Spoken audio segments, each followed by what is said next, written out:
કેશોદના સ્વામિનારાયણ સંપ્રદાયના તીર્થ સ્થળ અગતરાય ગામે જૂનાગઢ પ્રદેશના અગતરાય પંચાળા માળિયા ધર્મકુળ આશ્રિત સત્સંગ સમાજ અને લક્ષ્મીનારાયણ દેવક યુવક મંડળ દ્વારા વડતાલ ગાદી આચાર્ય મહારાજ અજેન્દ્ર પ્રસાદજી મહારાજ અને ભાવિ આચાર્ય નૃગેન્દ્ર પ્રસાદજી મહારાજના આશીર્વાદથી સ્વામિનારાયણ ભગવાનના પ્રસાદી સ્થળ ભીમ બાપાની વાડીમાં ભવ્ય શાકોત્સવની ઉજવણી કરવામાં આવી હતી।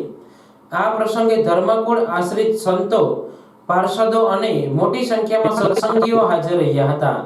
શાકોત્સવ પહેલા બહેનો દ્વારા રાસ ગરબા જેવા જુદા જુદા ધાર્મિક કાર્યક્રમનું આયોજન કરવામાં આવ્યું હતું।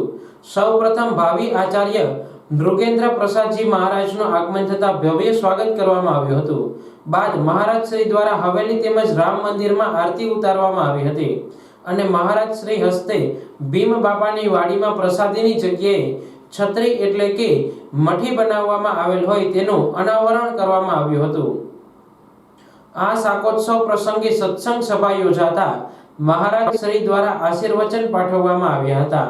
આ શાકોત્સવ પ્રસંગે મોટી સંખ્યામાં સત્સંગી હરિભક્તોએ મહાપ્રસાદનો લાભ લીધો હતો। આ પ્રસંગને સફળ બનાવવા અગતરાય મંદિરના ટ્રસ્ટીઓ તેમજ અગતરાય પ્રદેશના પ્રતિનિધિ પંકજભાઈ મારડિયા, કેતનભાઈ મારડિયા, ઘનશ્યામભાઈ પટોડિયા તેમજ લક્ષ્મીનારાયણ દેવ યુવક મંડળ સભ્યોએ ભારે જહેમત ઉઠાવી હતી। આજે જૂનાગઢ દેશના અગતરાય ધામે એટલે કે વાંચિક પૂજા ધામ મેં નિમિત્તે શાકોત્સવનું જે આયોજન થયું હતું તેમાં વડતાલથી 108 ભાવે આચાર્ય શ્રી નૃગેન્દ્ર પ્રસાદજી મહારાજ પધાર્યા હતા। ધામધામથી સંતો પધાર્યા હતા અને ગામ ગામથી હરિભક્તો પધાર્યા હતા।